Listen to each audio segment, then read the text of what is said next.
বাহ, ভারী সুন্দর জিনিস তো। এটা কি মনি? এতে ঠাকুরের আশীর্বাদী সিঁদুর আছে। অনামিকাকে দেব, বেচারার ওপর দিয়ে যা যাচ্ছে। এটা ওমা, এই তো অনামিকা, সকাল সকাল ঠাকুর ঘরে গিয়েছিলে বুঝি? আসলে আন্টি মনটা ভালো ছিল না তো, তাই মনটাকে শান্ত করতে গেছিলাম।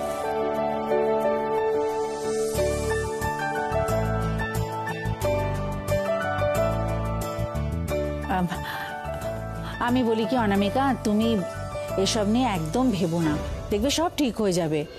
আর বিক্রমকে আসতে দাও না, বিক্রম এলে বিক্রমকে দেখলে তোমার মনটাও ভালো হয়ে যাবে। আন্টি, বিক্রম স্যার চলে যাওয়ার আগে তো একবারও আমার দিকে তাকালো না ফিরে। আমি না কিছু বুঝতে পারছি না, আমার কিছু মাথায় আসছে না। আমার খুব অস্থির অস্থির লাগছে জানো তো। আসলে কি জানো অনামিকা, বিক্রমের কাছে না গোটা ব্যাপারটাই খুব শকিং। এই যে ঘটনাগুলো ঘটলো তারই এফেক্ট। ওকে কয়েকটা দিন সময় দিতে হবে, দেখবে ও ঠিক সামলে নেবে নিজেকে। আর তুমি প্লিজ এগুলো নিয়ে এত ভাবনা চিন্তা করো না, আমি তো বলছি সব ঠিক হয়ে যাবে। দেখো কিচ্ছু ঠিক হবে না আন্টি, যতক্ষণ আমি জানতে পারছি যে বিক্রম স্যারের সাথে জিনির ঠিক কিরকম সম্পর্ক ছিল।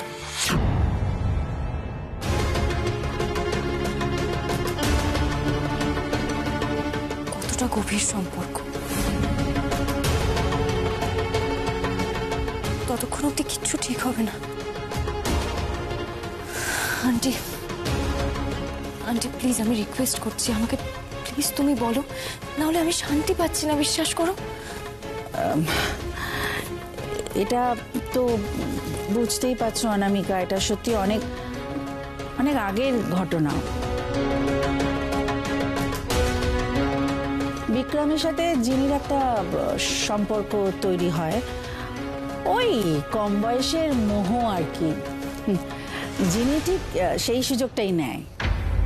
আর দেখো, বিক্রম তো খুব নরম মনের, খুব পরিষ্কার মনের ছেলে।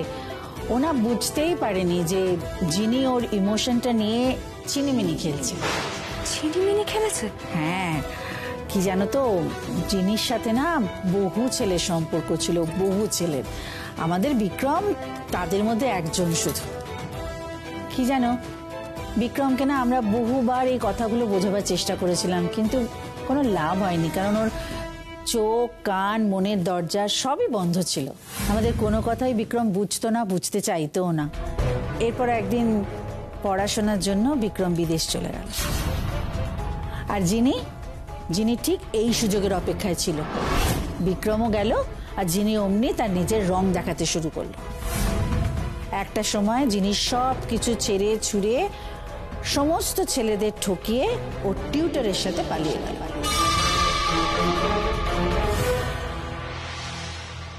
তারপর একটা বছর জিনির কোনো খোঁজই ছিল না। তারপরের খবরটা তো কালকে শুনলি। হ্যাঁ গো অনামিকা, বিক্রম না জিনির এই হঠাৎ চলে যাওয়াতে ভীষণ ভেঙে পড়েছিল, ভীষণ। সবটাই আমার মনের মুখ থেকে শোনা। কি জানো, মেয়েটা না কোনোদিনও বিক্রমের ভালোবাসার কদরই করেনি, বরং আমাদের বিক্রমের জীবনটা নষ্ট হতে বসেছিল। অনামিকা, তোমার হয়তো মনে হতে পারে যে আমরা কিছু লুকিয়ে তোমার সাথে বিক্রমের বিয়েটা দেবার চেষ্টা করেছি, কিন্তু সেটা নয়। ওই মেয়ে অনেকদিন আগেই বিক্রমের জীবন থেকে চলে গেছে, আর পৃথিবী থেকেই তো চলে গেছে, সে তো জানতেই পারলে। কি জানো অনামিকা, আমাদের মনে হয়েছিল একমাত্র তুমিই পারবে আমার ছেলেটাকে এই ট্রমা, এই খারাপ অভিজ্ঞতা থেকে বের করে আনতে। আর আমার এখনো বিশ্বাস যে সেটা তুমিই পারবে, তুমিই পারবে। আন্টি, তুমি সত্যি বলছো? তুমি ঠিক জানো ওই চ্যাপ্টারটা সত্যি ক্লোজ হয়ে গেছে? যিনি চাইলেও আর কোনোদিনও ফিরে আসতে পারবে না?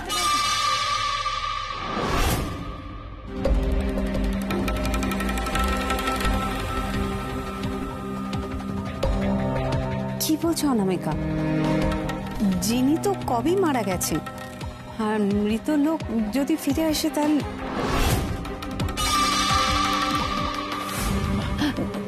যাকে অনামিকা, ওসব কথা ছাড়ো তো। ওসব কথা যত কম আলোচনা করা যায় তত ভালো। কাজের কথায় আসি। দেখো, আমার না তোমাকে একটা জিনিস দেওয়ার আছে। আশা করি তোমার জিনিসটা খুব পছন্দ হবে।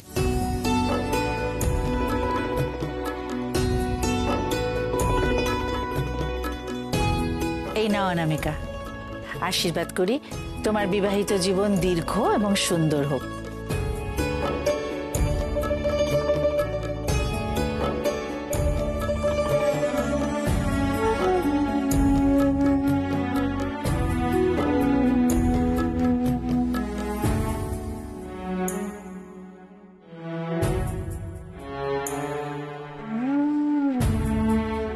কি সুন্দর আন্টি এটা।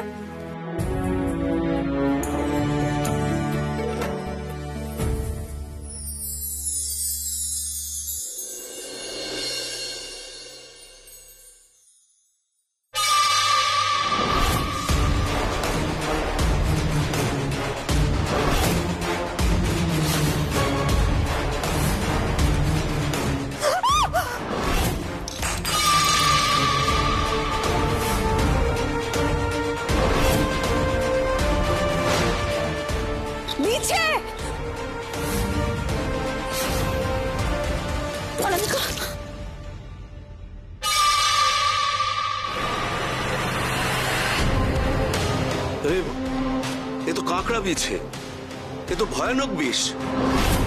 কি আশ্চর্য! আমাদের বাড়িতে বিছে বিছে কোত্থেকে এলো?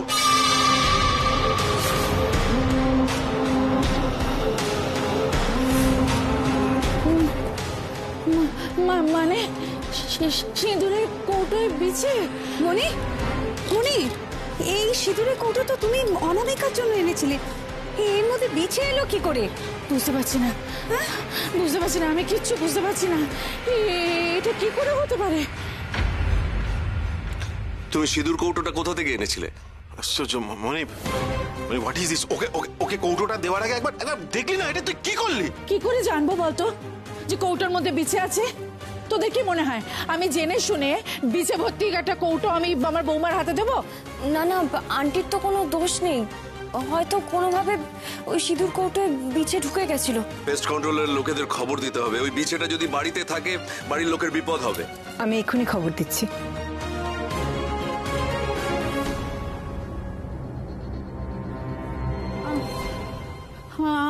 আমার মাথায় কিচ্ছু ঢুকছে না, আমি বুঝতে পারছি না কি করে হলো। আন্টি এরকম করো না, তুমি কি করে? তোমার কোনো দোষ নেই এখানে, কোনোভাবে বিছেটা চলে এসেছে, তুমি এত টেনশন করো না আন্টি।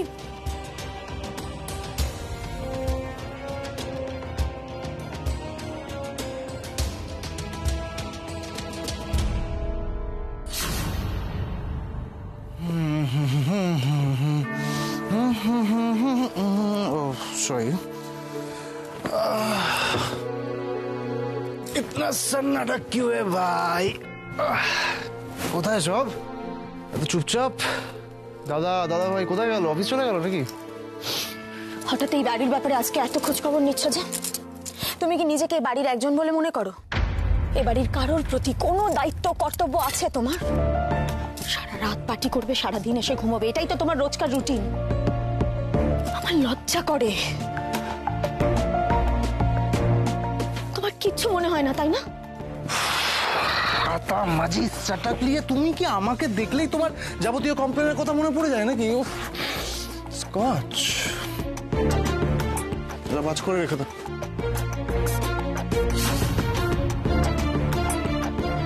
খুব ভুল বলে ফেলেছি আমি।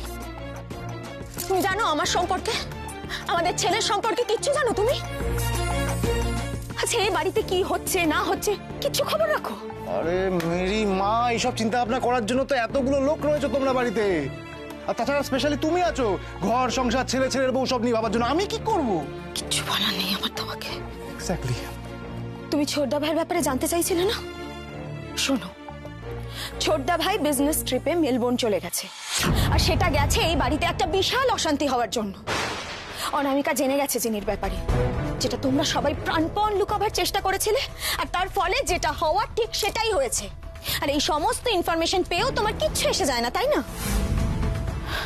যাও যাও যাও, ঘুমিয়ে পড়ো, ফ্রেশ হও, ঘুমিয়ে পড়ো। তোমার রোজ যেটা করার ঠিক সেটাই করো।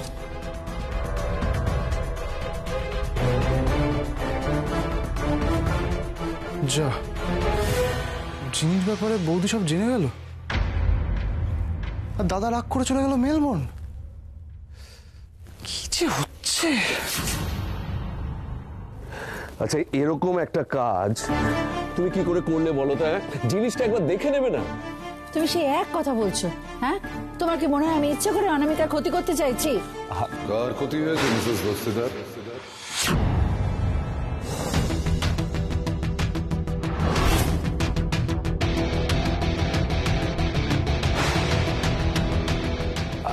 আসুন আসুন মিস্টার রায়চৌধুরী, আমরা তো কথার কথা বলছিলাম। আসুন আসুন আসুন প্লিজ।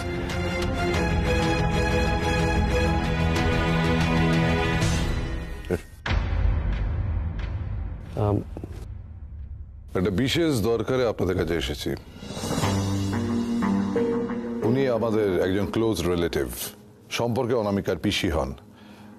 বিয়ের সময় উনি থাকতে পারেনি, তাই অনামিকার সঙ্গে দেখা করতে নিয়ে এসেছি। ডক্টর সেন, আপনি?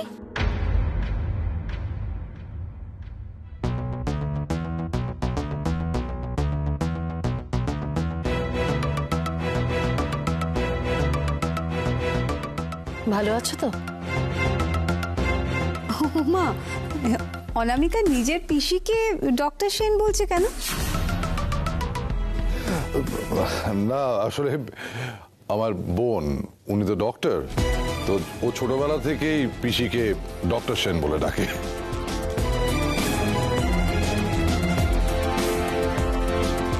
হ্যাঁ, আমি ভালো আছি। আপনি? আহা, আপনারা দাঁড়িয়ে কেন? বসুন বসুন, কি খাবেন? না না, ব্যস্ত হবেন না। ওই যে উনি বললেন না, আমি একটু অনামিকার সঙ্গেই দেখা করতে এসেছি। আমি বেশিক্ষণ বসবো না। হ্যাঁ, আমি বরং ওনাকে একটু ওপরে নিয়ে যাই। হ্যাঁ হ্যাঁ, নিশ্চয়ই, যাও না।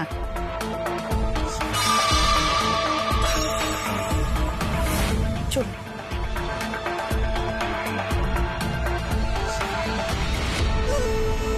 মিস্টার মিসেস দস্তিদার, আমি কিন্তু আজ শুধু অনামিকার পিসিকে ওর সঙ্গে দেখা করাতে নিয়ে আসিনি।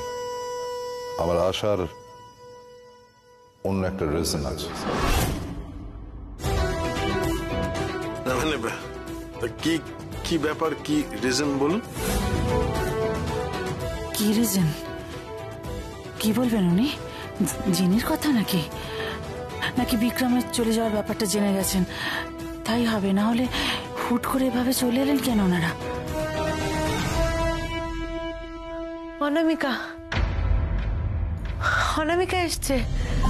অনামিকারই তো গলার। আমি অনামিকার আমি অনামিকার কাছে যাব। আমি নিয়ে যাবো। আমি অনামিকার কাছে যাব। তুই শোন, আমি যাব। তো ম্যাডাম, ম্যাডাম আমি নিয়ে যাচ্ছি তো। ম্যাডাম দাঁড়ান।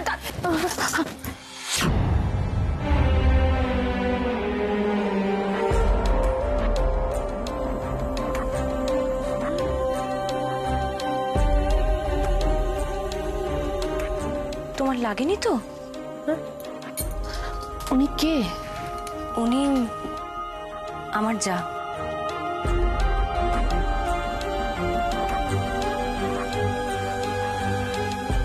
আমি ঘরে যাব। তুই আসবি তো? আসবো তো। তুমি এখন ঘরে যাও। বৈশালী বৌদিকে ঘরে নিয়ে যাও। হ্যাঁ, এক্ষুনি যাচ্ছি। চলুন ম্যাডাম। তুই আসবি কিন্তু।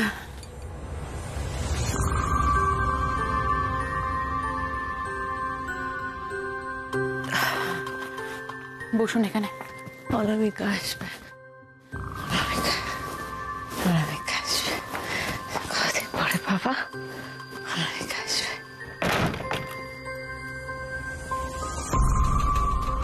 ডক্টর সেন? হ্যাঁ,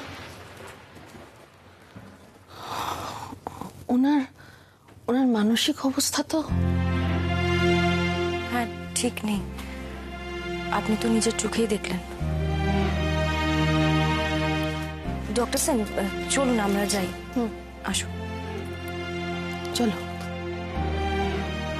দেখুন, আমি সবটাই জানি,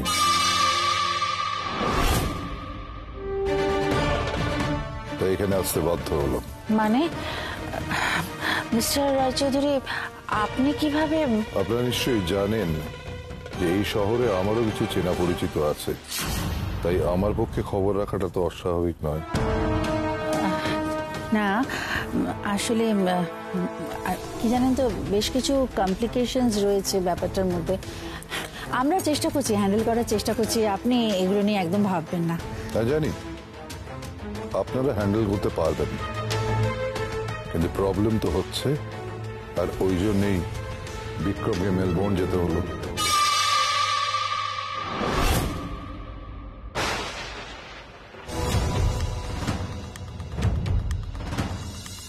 আপনি এটাও জানেন? হ্যাঁ জানি, আমি তো সবই জানি।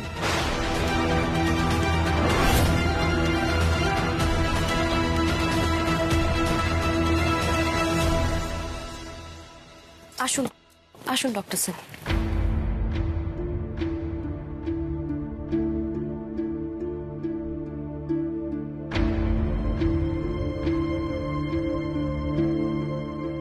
ডক্টর সেন, বলছিলাম আপনি হঠাৎ এখানে এলেন? তোমার বাবা মা আমাকে ফোন করে বললেন যে তোমার হয়তো আমাকে দরকার হতে পারে, সেই জন্যই আসা। বাবা মা ফোন করে জানালো? কিন্তু বাবা মা জানলো কি করে? তার মানে তো সত্যি তোমার আমাকে দরকার।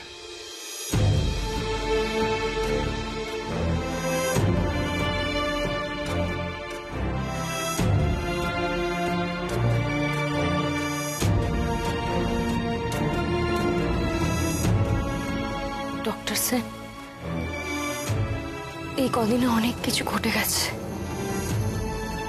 আসলে আমি চাইনি আপনি এখানে আসুন। এখানে আপনার জন্য এখানে আসাটা খুব রিস্কের। আর এই যে আমাকে মিথ্যে কথা বলতে হলো, আমার একদম ভালো লাগেনি। আজ কি করে না।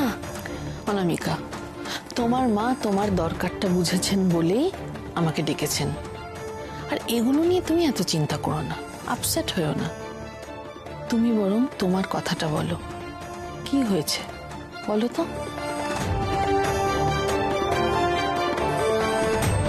আপনারা তো হেজিটেট করছেন কেন?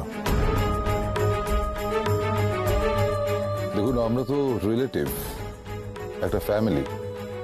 বিপদে একে অপরের পাশে দাঁড়াবো, এটাই তো স্বাভাবিক। আমি জানি বিজনেস নিয়ে একটা ছোট্ট সমস্যা চলছে আপনাদের।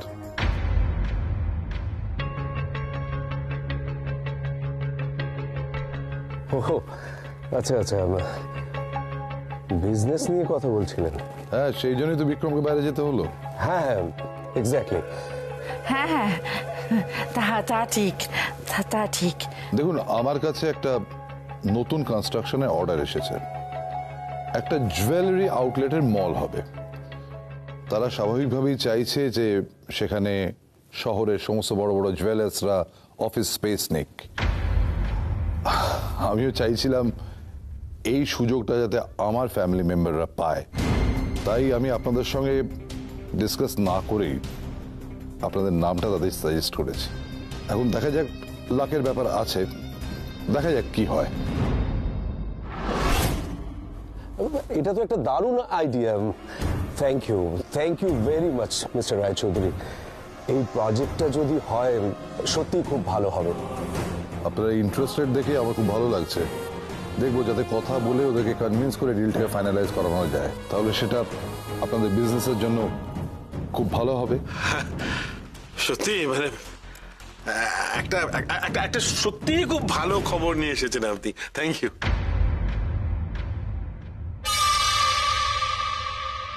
অনামিকা যা সব শুরু করেছে শুনছি, তাতে এই স্টেপটা আমার এখনই না নিলে হতো না। ওর উপর আর ভরসা করে লাভ নেই, যা করার আমাকেই করতে হবে।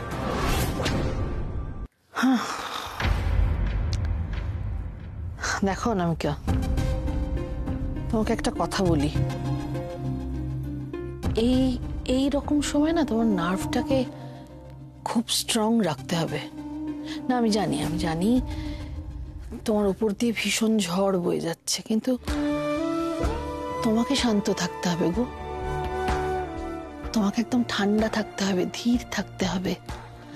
তা না হলে না কোনো কিছু ঠিক হবে না। 1 মিনিট, আমি কিছু মেডিসিন নিয়ে এসেছি।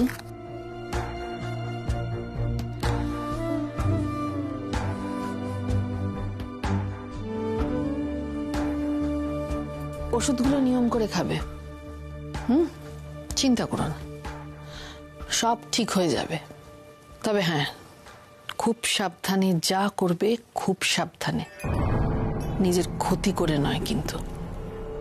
কেমন? আমি আসছি।